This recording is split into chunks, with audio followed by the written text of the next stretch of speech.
আল্লাহ পাক আপনাকে ভালোবাসেন বলেই লক্ষ লক্ষ কোটি কোটি মানুষ এখন জেনা করছে। আজকের দিনে আপনি ওয়াজ মাহফিলে বসে আছেন। আল্লাহ পাক আপনাকে ভালোবাসেন বলেই আপনি আল্লাহকে সেজদা দেওয়ার তৌফিক পেয়েছেন। আপনি লা ইলাহা ইল্লাল্লাহ কালিমা শিখেছেন।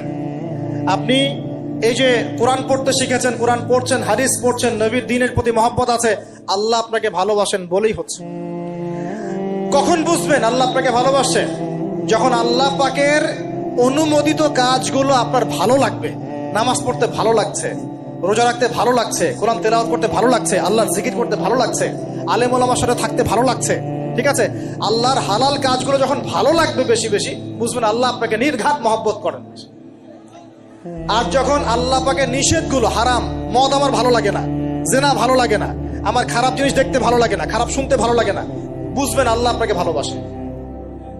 আর যখন দেখবেন খারাপের পিছনে আপনার ঝোঁক বেশি, দুর্নীতি করতে ভালো লাগে, সুদ খাইতে ভালো লাগে, ঘুষ খাইতে ভালো লাগে, কাউকে ঠকাইলে মনে হয় আমি স্মার্ট হয়ে গেলাম, হ্যাঁ, মানুষের টাকা আত্মসাৎ করতে ভালো লাগে, নামাজ না পড়ে ঘুম দিতে ভালো লাগে, ঠিক আছে, রমজান মাসে বিড়ি টানতে ভালো লাগে, ঠিক আছে, মেয়ের সাথে যে টাঙ্কি মারতে ভালো লাগে, তখন বুঝবেন যে আল্লাহ আপনাকে এখনো ভালোবাসেন বা আপনি আল্লাহর ভালোবাসা পাওয়ার যোগ্যতা হারিয়ে ফেলেছেন। আল্লাহ পাক আমাদেরকে বোঝার তৌফিক দান করুন। এখন আসি, আল্লাহ পাক এবং তার রাসূল আমাদেরকে এমন কি কি কাজ বলেছেন যেই কাজগুলো করলে আমরা সরাসরি আল্লাহর ভালোবাসা পাবো ইনশাআল্লাহ। জানার দরকার আছে কি নাই? আমি অল্প কয়েকটা কাজ বলে শেষ করছি। এক নাম্বার, আল্লাহ এবং তার রাসূল আমাদেরকে জানিয়েছেন আমরা যদি তাওহীদের উপর থাকতে পারি, একত্ববাদ, লা ইলাহা ইল্লাল্লাহ, আল্লাহর ভালোবাসা পাবো ইনশাআল্লাহ। যে ব্যক্তি শিরকের পাপে লিপ্ত আছে সে আল্লাহর ভালোবাসা পাবে না যতক্ষণ না সে তওবা করে ফিরে আসছে। অতএব আল্লাহর ভালোবাসা পাওয়ার জন্য এক নাম্বার কাজ কি ভাই? আল্লাহর তাওহীদের কালিমা লা ইলাহা ইল্লাল্লাহ এর উপর থাকা, শিরক বাদ দেওয়া। শিরক সম্পর্কে জানার জন্য একটা বই পড়েন, কিতাবুত তাওহীদ। কি নাম বললাম? কিতাবুত তাওহীদ। একটাই পড়েন, দেখবেন ইনশাআল্লাহ শিরক কাকে বলে, কত প্রকার, কি কি, কোন কোন কাজ করলে শিরক হয়, সব জানতে পারবেন ইনশাআল্লাহ। এই বইটা একটু কঠিন, এই বইটার ব্যাখ্যা বের হয়েছে, ব্যাখ্যা যুক্ত বই কিনবেন এবং যেগুলো বুঝবেন না ওলামায়ে কেরামকে জিজ্ঞাসা করবেন, কারণ সবগুলো কিন্তু বুঝতে পারবেন। এক নাম্বার। দুই, নবী সাল্লাল্লাহু আলাইহি ওয়াসাল্লামের অনুসরণ করলে আল্লাহ আমাদেরকে ভালোবাসবেন। দলিল, আল্লাহ পাক সূরা আলী ইমরানের মধ্যে বলছেন 31 নম্বর আয়াতে আল্লাহ বলছেন, কুল, হে নবী আপনি বলে দিন, ইন কুনতুম তুহিব্বুনাল্লাহ, তোমরা যদি, হে আদম সন্তান, হে উম্মতে মুহাম্মাদি, তোমরা যদি আল্লাহর ভালোবাসা পেতে চাও, ফাত্তাবিউনি, তোমরা আমাকে অনুসরণ করো। কাকে? আমাকে বলতে কাকে? রাসূলুল্লাহ সাল্লাল্লাহু আলাইহি ওয়াসাল্লামকে। তাহলে কি হবে? ইউহিব্বুকুমুল্লাহ, আল্লাহ পাকও তোমাদেরকে ভালোবাসবেন। বলে সুবহানাল্লাহ, আল্লাহ আমাকে ভালোবাসবেন ইনশাআল্লাহ। আর কি? ইয়াগফির লাকুম যুনুবাকুম, আল্লাহ পাক তোমাদের সমস্ত গুনাহ মাফ করে দিবেন। আল্লাহু গফুরুর রহিম, আল্লাহ পাক পরম করুণাময়, অসীম দয়া। তার মানে আল্লাহকে পাওয়ার, আল্লাহর ভালোবাসা পাওয়ার দুই নাম্বার কি মাধ্যম? নবী সাল্লাল্লাহু আলাইহি ওয়াসাল্লামের সুন্নত অনুযায়ী জীবন করা। ভাই শুরু করব কোত্থেকে? শুরু করবেন চেহারা থেকে। কোত্থেকে? চেহারায় দাড়ি ছেড়ে দিব ইনশাআল্লাহ, রাজি আছি তো? গোফ ছোট করে ফেলবো ইনশাআল্লাহ, রাজি আছি তো ইনশাআল্লাহ? চেহারায় সেজদার দাগ থাকবে ইনশাআল্লাহ, তার মানে নামাজি হতে হবে, ঠিক আছে? পোশাক পরিচ্ছদ হবে রাসূলুল্লাহ সাল্লাল্লাহু আলাইহি ওয়াসাল্লামের মতো, ঢিলে ঢালা মুত্তাকিদের পোশাক। চুল হবে কার মতো? মেসি নেইমারের মতো নাকি রাসূলুল্লাহ সাল্লাল্লাহু আলাইহি ওয়াসাল্লামের মতো? এখনকার ছেলে পেলে মা আমি করব, আমার নবী এইভাবে ওযু করতেন, এইভাবে করব, আমার নবী এইভাবে ইস্তেনজা করতেন, পেশাব পায়খানা করতেন, ওইভাবে করব। এই যে এখনকার ইংলিশ টয়লেট, এই ইংলিশ টয়লেটে বসে নবীর মতো ইস্তেনজা করা যায় না। যাবে? ওলামায়ে কেরামকে জিজ্ঞাসা করেন, নবী সাল্লাল্লাহু আলাইহি ওয়াসাল্লাম বাম পায়ে ভর দিয়ে ইস্তেনজা করতেন। কোন পায়ে? এখন বসেন ইংলিশের উপরে, বাম পায়ে কেমনে বসবেন? সম্ভব? ওই যে আমি বলি, এটা মজা করে বলি, কষ্ট থেকেও বলি, একদম বৈশ্বিক পলিটিক্যাল সিস্টেম থেকে শুরু করে বাথরুমের টয়লেট পর্যন্ত সবকিছুই চলছে পশ্চিমা আদর্শে। এখন সবকিছু, এভরিথিং, একদম বাথরুমের কমোড পর্যন্ত। এখন তো কমোডও উঠাই দিয়েছে, এখন সামনে একটা বালতি রেখে দেয় গামলার মতো, এখানেই পেশাব করতে হয়। দেখেন নাই মনে হয় আপনারা, দেখবেন অচিরেই এগুলো আসতেছে সামনে, দাঁড়ায় বসার কোনো সুযোগ নাই। আর সবগুলো মাপ সমান। আর কারো হাইট যদি 6 ফুট, কারো 5 ফুট হয়, তখন কি হবে? অ্যাডজাস্ট করতে হবে ধরে তখন, নাকি?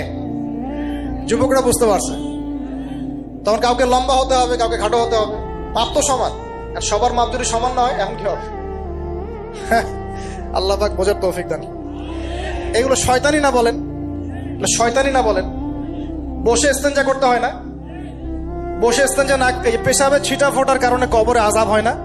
আপনারা হাদিসে জানেন না, নবীজি একটা কবরের পাশ দিয়ে যাচ্ছেন, তিনি থেমে গেলেন, থেমে গিয়ে বলছেন এই কবর দুটোতে আযাব হচ্ছে। কি হচ্ছে? কবরের আযাব। তিনি জানলেন কেমন করে? আল্লাহ পাক তাকে জানিয়েছেন, আল্লাহ পাক তাকে খবর দিয়েছেন এই কবর দুটো কি হচ্ছে? আযাব। নবীজি বলছেন এই কবর দুটোতে বড় কোনো পাপের কারণে আযাব হচ্ছে না। সাহাবীরা বলছেন তাহলে কি কারণে হচ্ছে ইয়া রাসূলুল্লাহ? তিনি বলছেন একজন পেশাব পায়খানা করে, পেশাব করে, স্পেশালি পেশাব করে এই ছিটা ফোটা থেকে সে সতর্ক থাকতো না। পেশাব করে ওই যে বলেন আমাদের ছেলেরা, প্যান্ট খারাপ ভাই, নামাজে যেতে পারবো না, নামাজে ডাকলে বলে ভাই প্যান্ট নষ্ট। তোমরা ভালো করে হাদিসে শোনো, এই ব্যক্তি বড় কোনো পাপ করে নাই, সে পেশাব করার পরে পবিত্র হতো না, মানে এর ছিটা ফোটা থেকে সাবধান থাকতো না, এই কারণে কবরে আযাব দেয়া হচ্ছে। বলেন নাউজুবিল্লাহ।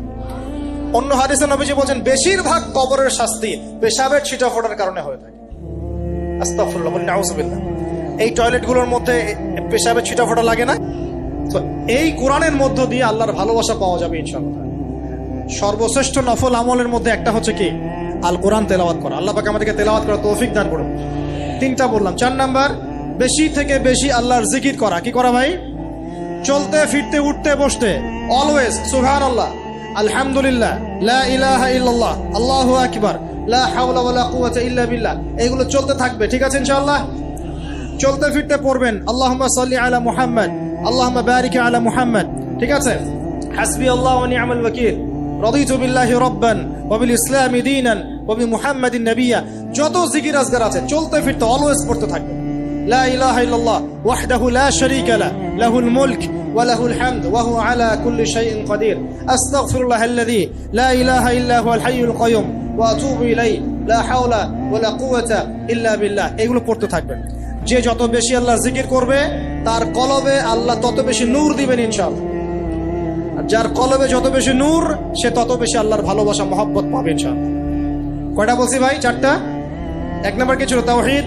2 নাম্বার নবীর সুন্নাত। 3 নাম্বার বলেন কোরআন তেলাওয়াত করা। 4 নাম্বার বেশি বেশি আল্লাহর জিকির করা। 5 নাম্বার স্পেশালি 5 নাম্বার বেশি বেশি আল্লাহর কাছে তওবা করা। কি করা? যে আল্লাহর কাছে তওবা করে আল্লাহ তাকে মহব্বত করেন। আলহামদুলিল্লাহ, যে আল্লাহর কাছে তওবা করে আল্লাহ তাকে মহব্বত করেন। আমাদের নবীজি প্রত্যেক দিন 70 থেকে 100 বার আল্লাহর কাছে তওবা করতেন। বলেন সুবহানাল্লাহ। পারা যাবে তো ইনশাআল্লাহ? 6 নাম্বারটা হচ্ছে বেশি বেশি নামাজ আদায় করা। কি করা? আল্লাহকে পাওয়ার জন্য শ্রেষ্ঠ মাধ্যম হচ্ছে সেজদা করা। কি করা? আর সেজদা করা হয় সবচেয়ে শ্রেষ্ঠ ভাবে নামাজের মধ্য দিয়ে। কিসের মধ্য দিয়ে? ওয়াদা করতে পারি তো ইনশাআল্লাহ 5 ওয়াক্ত নামাজ পড়বো রেগুলার। আচ্ছা, এই দুনিয়াতে যত কিছু আছে, এই দুনিয়ার আকাশ বাতাস, নদী নালা, পানি, অক্সিজেন সবকিছু কার জন্য সৃষ্টি করা হয়েছে? গরু ছাগলদের জন্য, মানুষের জন্য। মূল দায়িত্ব কার? মূল অধিকার কার? মানুষের নয় কি? তাহলে এই পুরো বিষয়গুলো কি আল্লাহ পাকের ভালোবাসার বহিঃপ্রকাশ নয়? হ্যাঁ। আচ্ছা, এবার আসেন, আল্লাহ পাক আদম আলাইহিস সালামকে সৃষ্টি করে সমস্ত নাম শিক্ষা দিয়েছেন। এই যে নাম শিখানো মানে জ্ঞান শিখানো, এই জ্ঞান শিখানোটা কি আল্লাহর দয়া ভালোবাসা নিদর্শন নয়? একটু ধরাই দিচ্ছি আপনাদেরকে। এবার সামনে আসেন, আল্লাহ পাক ফেরেশতাদের সামনে তাকে উপস্থাপন করলেন, করে বললেন সব ফেরেশতা তোমরা যারা আছো সেজদা করো আদমকে। এই যে আমাদের পিতাকে সম্মানিত করা হচ্ছে, এটা কি ভালোবাসার বহিঃপ্রকাশ নয়? এবার আমাদের পিতাকে সম্মানিত করা হলো, ইবলিস সেজদা করলো না, সে কিয়াস করলো, বাতিল কিয়াস যুক্তি দিল আমি তার চেয়ে শ্রেষ্ঠ ইত্যাদি। আল্লাহ পাক ইবলিসকে অভিশপ্ত করলেন, আমাদের পিতা তাকে জান্নাতে রাখলেন। এই যে জান্নাতে রাখলেন, এটা কি আল্লাহ পাকের ভালোবাসা নয়?